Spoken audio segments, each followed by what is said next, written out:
Welcome to BVR TV news. ఈరోజు మనం వరంగల్ జిల్లాకు చెందినటువంటి వర్ధనపేట అనే నియోజకవర్గానికి రావడం జరిగింది. ఇక్కడ వర్ధనపేటలో గెలిచినటువంటి ఎమ్మెల్యే గారు నాగరాజు గారి గెలుపు విషయంలో ఇక్కడ మహమ్మద్ అఫ్సర్ గారి హస్తం నిజంగా చాలా క్లియర్ కట్ గా అవుపడతా ఉంది. ఇక్కడ ముస్లిం కమ్యూనిటీ చెందినటువంటి ఓటర్స్ అందరూ ఓట్లు వేయడంలో ప్రధాన పాత్ర అఫ్సర్ గారిదని చెప్పేసి కొంత వినికిడి. యాక్చువల్లీ ఇక్కడ సీనియర్ నాయకుడిగా ఉన్నటువంటి పరిస్థితి, గత 40 సంవత్సరాలుగా కాంగ్రెస్ పార్టీలో ఉన్నటువంటి పరిస్థితి. మహమ్మద్ అఫ్సర్ గారు ఎక్కడో అసంతృప్తితో ఉన్నారనే వాదన కొంత వినిపిస్తా ఉంది. యాక్చువల్లీ అసంతృప్తి అనేది ఎక్కడుంది కొంత తెలుసుకునే ప్రయత్నం చేద్దాం. నమస్తే సార్, బాగున్నారా? బాగున్నానండి. నమస్తే. బీవీఆర్ న్యూస్ వరంగల్ టీవీ యాజమాన్యానికి మీకు ధన్యవాదాలు. మీరు నా ఇంటర్వ్యూ కొరకు వచ్చినందుకు మీకు ప్రత్యేక ధన్యవాదాలు తెలుపుతున్నాను.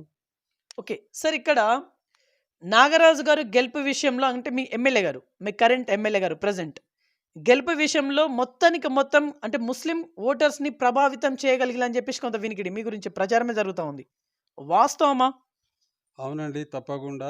ఒక ముస్లిం కమ్యూనిటీ అనే కాదు, నేను ఉన్నటువంటి పరిస్థితిలో దాదాపుగా చాలా గ్రామాలకు పాత నియోజకవర్గం మొత్తానికి నేను పరిచయం ఉన్న వ్యక్తిని.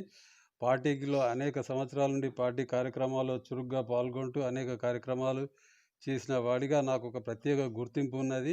అందులో ఈసారి ముస్లిం కమ్యూనిటీలు మొత్తం కూడా ఒకే మాటపై కాంగ్రెస్ను బలపరచాలి అనే నిర్ణయం తీసుకోవడం జరిగింది. అందులో భాగంగానే ఎక్కడైతే ముస్లిం కమ్యూనిటీ ఎక్కువగా ఉందో ఆ గ్రామాలకు వెళ్ళి ప్రతి గడపకు వెళ్ళి నేను ఆ రకంగా కూడా ప్రచారం చేసి కాంగ్రెస్ పార్టీ గెలుపు కోసం కృషి చేశాను. ఇది చాలా సంతృప్తినిచ్చిందండి. ఓకే సార్, ఇక్కడ వర్ధనపేట టౌన్ వరకే మనం మాట్లాడితే ముస్లిం కమ్యూనిటీకి మీరు ఒక పెద్ద దిక్కు అని చెప్పేసి కొంత వినికిడి. వాస్తవానికి మీరేనా పెద్ద దిక్కు? ఒక్కవేళ మీరే పెద్ద దిక్కు అయితే ఆ పర్టికులర్ హోదాలో ముస్లిం మైనారిటీ సోదరులకు మీరేం చేసిళ్ళు? అనేక సేవా కార్యక్రమాలు చేయడం జరిగింది. నేను ముస్లిం మస్జిద్ కమిటీ ప్రెసిడెంట్గా చాలా కాలం పనిచేశాను. నా సేవల్ని ప్రతి ఒక్కరు గుర్తించిండ్రు. ఇప్పుడు వాళ్ళ ముస్లిం కమ్యూనిటీకి ఒక పెద్ద దిక్కుగా సలహాదారుగా నేను పనిచేస్తున్నాను. నేను ఉన్నప్పుడు అనేక కార్యక్రమాలు చేయడం జరిగింది. మస్జిద్ డెవలప్మెంట్ కార్యక్రమం కానివ్వండి, షాదీఖానా కానివ్వండి, షాదీఖానా నిర్మాణం, స్థల సేకరణ నిర్మాణం, అలాగే ఈద్గా దగ్గర ఎక్కడైతే స్థలం కాడ ఎక్కడైతే చిన్న చిన్న సమస్యలు ఉన్నాయో అవన్నీ పరిష్కరించి అందరినీ ఏకతాటిపై తీసుకొచ్చి అనేక కార్యక్రమాలు చేయడం జరిగింది. ఒక నూతన పందాలోకి అటు ముస్లింలు ఇటు ముస్లిమేతరులు అందరూ కలిసి పనిచేసే విధంగా, అన్ని సామరస్యంగా సహజీవనం చేసే విధంగా నేను కృషి చేశాను. ఆ రకంగా నాకు ప్రత్యేక గుర్తింపు కూడా ఉంది. ఓకే సార్, ప్రజెంట్ మీరు కాంగ్రెస్ పార్టీలో నిరుత్సాహంతో ఉన్నారు అనే వాదన తెర మీదకి వస్తూ ఉంది. మీ నిరుత్సాహానికి కారణమైనటువంటి యాక్టివిటీ ఏంటిది? నిరుత్సాహం అంటూ ఏం లేదు. నేను పార్టీ కార్యకర్తగా పనిచేస్తూనే ఉంటా, చేస్తూనే ఉంటా ఎప్పటికి కూడా. ఒకటేందంటే, ఒక మైనార్టీని కావడం వల్ల నా అవకాశాలు నాకు రాలేదనే ఒక బాధ. అది నిరుత్సాహం కూడా కాదు, బాధ. ఎందుకంటే ఏ అర్హత లేని వాళ్ళు నాకంటే అనేక రంగాల్లో వెనుకబడిన వాళ్ళు కనీసం అలాంటి వాళ్ళకు పదవులు వచ్చి నాకు రాకపోవడం కొంత నిరుత్సాహం అనిపించినా కూడా పార్టీని వదలలేదు. చాలామంది పదవులు పొందిన వాళ్ళు, నామినేటెడ్ పదవులు పొందిన వాళ్ళు, పోటీ చేసి గెలిచిన వాళ్ళు అందరు కూడా అవకాశం చూసుకొని పార్టీ మారినరు. ఇప్పుడు అలాంటి వాళ్ళు అందరు వెళ్ళిపోయినారు. ఇప్పుడు ఎవరు లేరు. నిజమైన పార్టీ కోసం పనిచేసిన వాళ్ళే మిగిలిపోయి ఉన్నారు. నేను 1978లో అప్పుడు పురుషోత్తమరావు గారు ఇక్కడ శాసనసభ్యులుగా పోటీ చేసినప్పటి నుంచి మొదలుకొని 1985 నుండి ఇప్పటి వరకు స్వర్ణ వరదరాజేశ్వరరావు గారి నాయకత్వంలో ఇక్కడ పనిచేశాను. వారికి నేనంటే ప్రత్యేక గుర్తింపు ఉన్నది. అయినప్పటికీ ఇక్కడ ఉన్నటువంటి సామాజిక కారణాల వల్ల, ఇక్కడ ఒక మైనారిటీ అయినందువల్ల నాకు తగిన గుర్తింపు ఇవ్వలేకపోయారు. అలాంటిది ఇప్పుడు అలాంటిది జరగదని కూడా నేను భావిస్తున్నానండి. ఓకే, వర్ధనపేట మార్కెట్ కమిటీ చైర్పర్సన్గా 2 సార్లు మీరు అడిగి భంగపడ్డటువంటి పరిస్థితి. At the same time Wardhannapet head క్వార్టర్‌కి సర్పంచ్‌గా కూడా మీరు 2 సార్ల అంటే ఆశించినట్టుగా కొంత సమాచారం. ఈ రెండిటి వల్లనే మీకు నిరుత్సాహం అనేది ఎక్కువగా అయిందంట వాస్తవమా? అవును. నాకు 2 సార్ల జనరల్ సీట్‌లో సర్పంచ్‌గా అవకాశం ఉండే. ప్రజలు కోరుకున్నారు, కార్యకర్తలు కోరుకున్నారు. కానీ కొంతమంది కేవలం ఆహ్, కులాన్ని ప్రాతిపదికగా తీసుకొని అట్లా నన్ను వెనక్కి నెట్టివేయడం జరిగింది. నా నా ప్రధాన ఉద్దేశ్యం రాజకీయాల్లో ఏముండే అంటే, ఒక సర్పంచ్‌గా గ్రామాన్ని ఎలా అభివృద్ధి చేయాలి అనేది నాకు చదువుకున్నప్పటి నుంచి నాకున్నటువంటి ఏకైక లక్ష్యం ఉండే. అది నాకు నెరవేరలేదు. అలాగే మార్కెట్ విషయానికొచ్చినా కూడా 2 సార్లు నా పేరు ప్రపోజల్ అయిన తర్వాత ఆహ్, కొంతమంది కావాలని ఈ నన్ను కాకుండా అడ్డుపడ్డారు. అయినా నేనెన్నడూ పదవుల కొరకు పాకులాడలేదు. నాకున్న క్యారెక్టర్‌ని నేను కాపాడుకున్నాను. నేనెప్పుడైనా పార్టీకి లాయల్టీగా పనిచేశాను. ఇప్పుడేం ఆశించిల్లు మరి మీరు? నాగరాజ్ సార్ దగ్గర మీ అప్లికేషన్ ఏముంది? ఎట్లాంటి నామినేట్ పోస్ట్ కావాలని జెప్పేసి మీ ఎమ్మెల్యే గారికి మీరు సవినీయంగా మాట్లాడడం జరిగింది? నాగరాజు గారు చాలా విద్యావంతులు. వారికి అనేక అనుభవం ఉన్నది. సుమారు 35 సంవత్సరాలు ప్రభుత్వంలో కీలక శాఖలు చేశారు. వారు ఈజీగా ఎవరు ఏందని మనిషిని చూసి గుర్తుపట్టే స్వభావం ఉన్నది. తప్పకుండా వారు నన్ను గుర్తించిండ్రు. నాకు అవకాశం ఈసారి మార్కెట్‌కి అవకాశం ఇస్తారనే గట్టి విశ్వాసంతో ఉన్నా. నాకు 100% ఈ ఈ దఫాలో తప్పకుండా నాకు మంచి పదవి వస్తదని కూడా నేను నమ్మకంగా ఉన్నా. ఓకే. సార్ ఫర్ ఎగ్జాంపుల్ ఈ మార్కెట్ కమిటీ చైర్‌పర్సన్ అనేది వేరే వాళ్ళకి ఫర్ ఎగ్జాంపుల్ వెళ్ళిందనుకుందాం. ఫర్ ఎగ్జాంపుల్ వెళ్ళిందనుకుందాం. ఏంటి మీ స్టెప్ ఏంటిది? ఎవ్వరికి వెళ్ళినా, ఏది జరిగినా నేను కాంగ్రెస్ పార్టీ కార్యకర్తగానే తుది శ్వాస వరకు ఉంటాను తప్ప, నేను పార్టీలు మారి గ్రూపులు చేసేవాడిని కాదు. నేను అందరికీ తలలో నాలుకలాగా ఉండి పార్టీ కార్యక్రమాల్ని చాలా విజయవంతంగా చేసిన సందర్భాలున్నాయి. కాంగ్రెస్ వర్ధనపేట అనగానే అఫ్సర్ అనే పేరు నాకు ఆ గుర్తింపొచ్చింది. ఆ రకంగా నేను చాలా సంతృప్తిగా ఉన్నా పార్టీ పట్ల. ఓకే. సార్ ఇప్పుడు మీ ముందు ఉన్నటువంటి ఒక పెద్ద టాస్క్ 6 గ్యారంటీస్. ఎందుకంటే మీరు సీనియర్ మోస్ట్ నాయకులు. మీకు ఉండేటువంటి ఆలోచన ఏంటి సార్? ఎందుకంటే ఇక్కడ 6,07,000 పైచిలుకు కోట్ల అప్పు ప్రెజెంట్ ఉంది. తెలంగాణ రాష్ట్ర ప్రభుత్వం దగ్గర. అంత అప్పు ఉంది. అంత అప్పు పెట్టుకొని 6 గ్యారంటీస్‌ని ఎలా అమలు చేయాలనుకుంటున్నారు? మీ దగ్గర ఏమైనా ఇన్ఫర్మేషన్ ఉందా లేటెస్ట్? తప్పకుండా అండి. ఈ ఏదైనా మనసుంటే మార్గం ఉంటదనేది అదున్నది. కాంగ్రెస్ పార్టీ అంటేనే పేద, బలహీన, బడుగు వర్గాలు, మైనారిటీల పట్ల ప్రత్యేక శ్రద్ధతో పనిచేసినటువంటి పార్టీ, స్వాతంత్ర్యం తీసుకొచ్చినటువంటి పార్టీ, సమానత్వం తీసుకొచ్చిన పార్టీ, ప్రజాస్వామ్యాన్ని నిలబెట్టినటువంటి పార్టీ కాంగ్రెస్ పార్టీ మాత్రమే. ఈ ఉద్యమ సమయంలో ఉద్యమకారునిగా తను ముందుకు వచ్చి తనేదో చేస్తాడు అని ప్రజలు భావించిరు తప్ప, తను చేసిందేమీ లేదు. ఈ 10 ఏళ్ల కాలంలో అనేక రకాలుగా ప్రజలు ఇబ్బంది పడ్డారు. ఎలాంటి అభివృద్ధి లేదు. అప్పుల కుప్ప చేసిండు. ఇప్పుడు ఈ 6 గ్యారంటీల ద్వారా రేవంత్ రెడ్డి గారి నాయకత్వంలో, రాహుల్ గాంధీ, ప్రియాంక గారి సూచనలతో అనేక ఖర్చులు దుబారా ఖర్చులన్నీ ప్రభుత్వం తగ్గించుకొని ఆదాయ వనరులను సృష్టించుకొని తప్పకుండా ఈ 5 సంవత్సరాల కాలంలో అన్ని గ్యారంటీలు పూర్తి చేసి విజయవంతంగా మరోసారి కూడా కాంగ్రెస్ పార్టీ అధికారంలోకి వస్తుంది. ఈ బీఆర్ఎస్ మీద ప్రజలకు ఉన్నటువంటి ఈ అదంతా తొలగిపోయింది. ఇప్పుడు ఎవ్వరు కూడా వారిని నమ్మే పరిస్థితి లేదు. రోజు రోజుకు ఇంకొక 1 ఇయర్‌లో పార్టీ ఈ చివరి దశకు చివరి దశకు పోతది. పార్టీ కూడా నిలబడదని కూడా నేను ఈ సందర్భంగా గుర్తు చేస్తాను. ఓకే. గత 2 రోజులుగా రాష్ట్ర వ్యాప్తంగా ప్రజాపాలన నడుస్తా ఉంది. సార్ ఏంటి సార్ ఈ ప్రజాపాలన వలన ఎట్లాంటి సఫలీకృతాన్ని మీరు అందుకోబోతున్నారు? ఎందుకంటే ప్రజాపాలన అనేది గత 10 సంవత్సరాల నుంచి విననటువంటి పేరు ఇప్పుడు వింటా ఉన్నాం మనం. దీనిపైన ఎట్లాంటి రెస్పాన్స్ వస్తా ఉంది ప్రజాపాలన పైన? చాలా బ్రహ్మాండంగా వస్తా ఉన్నది. ప్రజాపాలన మీద ప్రజల యొక్క రెస్పాన్స్. ప్రతి ఒక్కరు స్వేచ్ఛగా వెళ్ళి కనీసం వాళ్ళకి జిరాక్స్ ఖర్చులు కూడా లేకుండా ప్రభుత్వమే ఏర్పాటు చేసి వాళ్ళకున్న సమస్యల్ని నేరుగా ప్రభుత్వం తెలుసుకునే ప్రయత్నం చేస్తూ ఉన్నది. గతంలో గడిలో కూర్చొని ఎవరికి ఏది అవసరమో అది వాళ్ళు రాసుకొని అవినీతికి పాల్పడ్డారు. పర్సెంటేజీలు తీసుకున్నారు. ఈరోజు అలాంటి పరిస్థితి లేదు. ప్రజలకు ఏది అవసరం అనేది ప్రభుత్వానికి ముందుగా తెలియాలి అనే ఉద్దేశంతోటి చేస్తా ఉన్నారు. ఈ 10 ఏళ్ల కాలంలో వర్ధన్నపేటకు ఒక్క ఇల్లు కూడా రాలేదు. కనీసం ఒక్క ఇల్లు. ఇవాళ ఇల్లు లేని వాళ్ళు అనేక మంది. అలాగే ఏ రోడ్డు వెడల్పులో భాగంగా కేవలం కాంట్రాక్ట్‌ల కొరకు, వాళ్ళ పర్సెంటేజ్‌ల కొరకు రోడ్‌ను అవసరానికి మించి వెడల్పు చేసి, ఇళ్ళు కూల్చి నిర్వాసితులను చేసిల్లు. వాళ్ళంతా కోపంతోటే ఏ ఆరూరు రమేష్‌ను దాదాపు 90,000 మెజార్టీ ఉన్నటువంటి వారిని అంత చిత్తుగా ఓడించిల్లంటే కేవలం ప్రజలు మొత్తం ఏకంగా నిర్ణయం తీసుకున్నారు. ఇండ్లు లేవు. కనీసం మిషన్ భగీరథ గురించి ఎంతో గొప్పగా చెప్తారు. ఆ మిషన్ భగీరథల సగం ఇళ్ళకు కూడా ఈరోజు నీళ్ళు అందుతలేవు. అసలు కనెక్షన్లు ఇచ్చి పైపులేసి కనెక్షన్లు ఇచ్చి 15 ఏళ్ళు 12 ఏళ్ళు గడుస్తున్నా కూడా ఈ పూటకి నీళ్ళు ఇచ్చిన దాఖలాలు లేవు.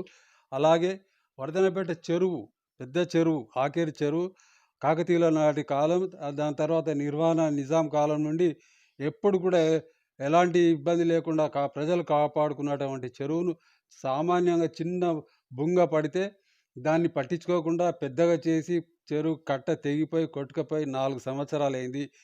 పొలాలన్నీ ధ్వంసం అయిపోయినాయి. కనీసం నష్టపరిహారం కూడా ఒక్క రూపాయి కూడా నష్టపరిహారం ఇవ్వలేదు. 4 సంవత్సరాల నుండి నిర్మాణం చేస్తూనే ఉన్నారు తప్ప ఎలాంటి ప్రోగ్రెస్ మాత్రం ఈ వర్ధన్నపేట ప్రాంతంలో లేదనేది ఇది జగమెరిగిన సత్యం. ఇక్కడికొచ్చిన ప్రతి ఒక్కరు గమనిస్తా ఉన్నారు. ఓకే. సార్ ఇక్కడ వర్ధన్నపేటలో గత 10 సంవత్సరాలుగా డెవలప్‌మెంట్ ఏం జరగట్లేదు అన్నట్టుగా మీ వివరణ అనేది సాగినటువంటి పరిస్థితి. యాక్చువల్లీ ఆరూర్ రమేష్ గారు ఏం చేయలేదా డెవలప్‌మెంట్ పరంగా? లేదండి. వారు మొదటి 5 సంవత్సరాలు ఇది మళ్ళీ డీలిమిటేషన్‌లో మళ్ళీ ఇది జనరల్ అయితది. నాకిక్కడ అవకాశం రాదు అని అసలు పట్టించుకోలేదు మొదటి 5 సంవత్సరాలు. తర్వాత 5 సంవత్సరాలు ఈ వర్ధన్నపేటను ఒక మున్సిపాలిటీ చేసి, అసలు ఈ మున్సిపాలిటీ అంత అవసరం లేకపోయినా కూడా ఒక మున్సిపాలిటీ కేవలం నిధుల కొరకు మున్సిపాలిటీని చేసి, ఇక్కడ చేసింది ఏం లేదు. రోడ్లను పాత రోడ్లను తవ్వడం, కొత్త రోడ్లేయడం, పాత కాలువలను తీసేయడం, కొత్త కాలువలు కట్టడం, గెస్ట్ హౌస్ ఆర్ఎండ్‌బి గెస్ట్ హౌస్ ఎప్పుడో నిజాం కాలం నాటి గెస్ట్ హౌస్‌ను కూల్చేసి మార్కెట్ కట్టడం. అలా సైడ్ డ్రైన్ అయితే ఎంత ఘోరంగా ఉన్నదంటే పరిస్థితి, ఏ ఒక్క కాలువ నీళ్లు కూడా బయటికి పోకుండా అన్ని కాలువలు ఎక్కడికక్కడ స్టక్ అయి ఉన్నాయి. అసలు అభివృద్ధి అంటే ఒక కాలేజీలు రావాలి, అభివృద్ధి అంటే ఏదైనా పరిశ్రమలు రావాలి, అభివృద్ధి అంటే ఇండ్లు ఇవ్వాలి, బా పేదలకు సంక్షేమ పథకాలు అందాలి. అటువంటిది ఏం లేకుండా ఈ 10 ఏళ్ళు ప్రజలు చాలా ఇబ్బంది పడ్డారు. కేవలం ఆయన వెంట ఉండేటువంటి కొంతమందికి దళిత బంధని, అదని, ఇదని వాళ్ళు చేసుకున్నదే తప్ప ఇది కేవలం ప్రజల కొరకు ఏర్పడ్డ ప్రభుత్వం కాదు. ప్రజల కొరకు ఆయన చేసిందేమి లేదు. దాని పర్యవసానమే ఇంత మెజారిటీతోటి ఆయనకు ఓటమి జరిగిందనేది చాలా స్పష్టంగా తెలుస్తా ఉన్నది. యాహ్! ఓకే. సార్ మీ సుదీర్ఘ ప్రయాణం పొలిటికల్ జర్నీ 45 ఇయర్స్. మీ ప్రయాణం గురించి చెప్పండి సార్. యాక్చువల్లీ కాంగ్రెస్ పార్టీ మిమ్మల్ని ఎట్లాంటి హోదాలో చూసుకుంటా ఈ లెవెల్‌కి తీసుకురావడం జరిగింది? అయితే నేను 1978 నుండి ఇప్పటి వరకు కాంగ్రెస్‌లోనే ఉన్నా. మధ్యలో ఒక సంవత్సరం అది కూడా మా స్వర్ణ మేడం గారికి ఈ టికెట్ ఇవ్వలేదు.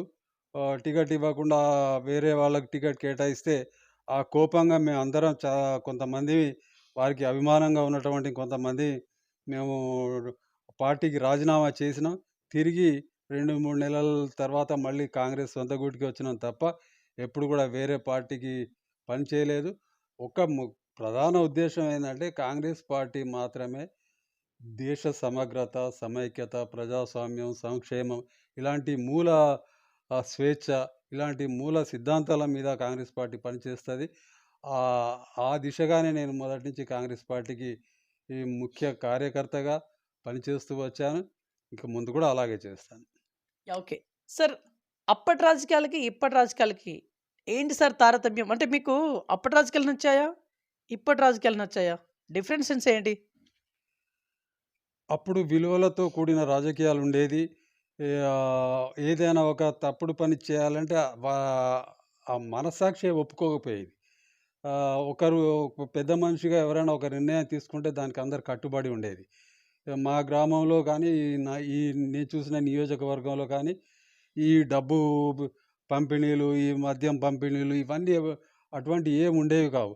ఎవరో పోటీ చేసిన వాళ్ళొచ్చి గ్రామంలో ముఖ్యులను కూర్చోబెట్టి వారు చేయాల్సిన కార్యక్రమాలు అవి ఇవి చెప్పుకునేది.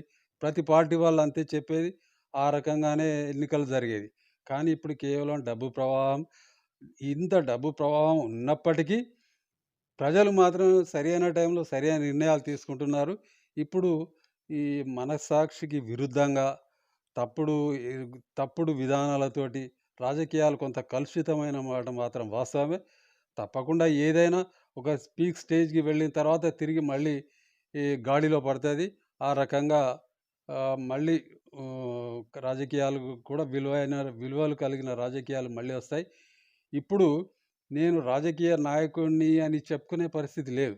రాజకీయ నాయకుడు అనగానే వీళ్ళు అవకాశవాదులు, అవినీతిపరులు, వీళ్ళ ఏ పార్టీలో ఉంటారో తెలవదు. వీళ్ళ సిద్ధాంతం ఉండదనే ఒక అదొచ్చేసింది. అటువంటి గతంలో అలా ఉండేది కాదు. ఇంక ఫ్యూచర్‌లో కూడా తప్పకుండా విలువల్ని గుర్తిస్తారు. మళ్ళా రాజకీయ నాయకులకు గౌరవం పెరుగుతదని నేను భావిస్తా ఉన్నాను.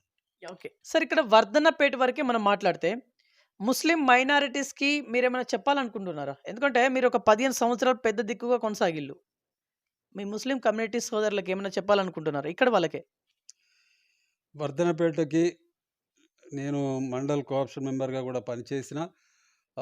ఇక్కడ నాకు గతంలో వారసత్వంగా మా పెద్దల నుండి, గ్రామ ప్రముఖుల నుండి నేను బాధ్యతలు తీసుకున్న తర్వాత ఆహ్, ఇప్పటికీ సమిష్టిగానే ఉంటాం.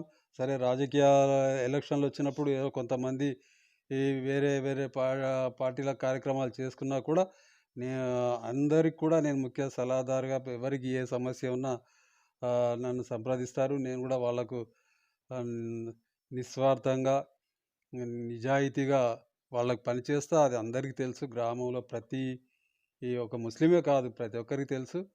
నాకు ఆ గుర్తింపు ఉన్నది. దాన్ని చివరి వరకు అలాగే కొనసాగిస్తా. ఓకే. సార్ మీ మనసులోని మాట ఎందుకంటే రాజకీయంగా మీరు అనుకున్నది అనుకున్నట్టుగా జరగలేదు యాక్చువల్లీ. మీ మనసులోని మాట యాస్ ఎ లీడర్‌గా. తప్పకుండా ఈసారి నాకు మంచి అవకాశం వస్తది. నాకు 2 సార్లు చేజారిపోయినటువంటి వర్ధనపేట వ్యవసాయ మార్కెట్ కమిటీ బాధ్యతలు నాకిస్తారని నేను గట్టిగా విశ్వసిస్తా ఉన్నా. తప్పకుండా నాకిస్తారు. నేనేందో తెలుసు.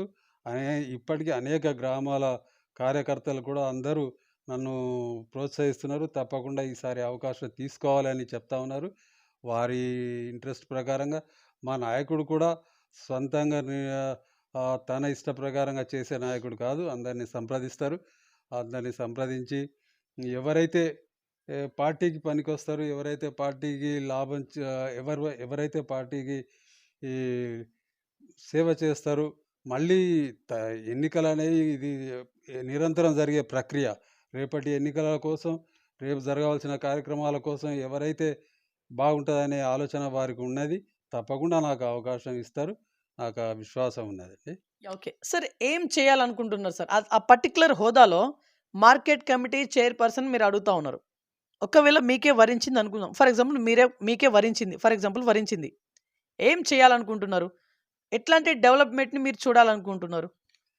రైతులకు నాణ్యమైన విద్యుత్తు, రైతులకు ఆహ్, ధర రైతు పండించిన ధాన్యానికి మ మంచి ధర కొరకు నకిలీ విత్తనాలు లేకుండా ఆహ్, రైతులకు కావాల్సిన ఈ ఈరోజు యాంత్రీకరణ ద్వారానే ఇప్పుడు వ్యవసాయం నడుస్తా ఉన్నది.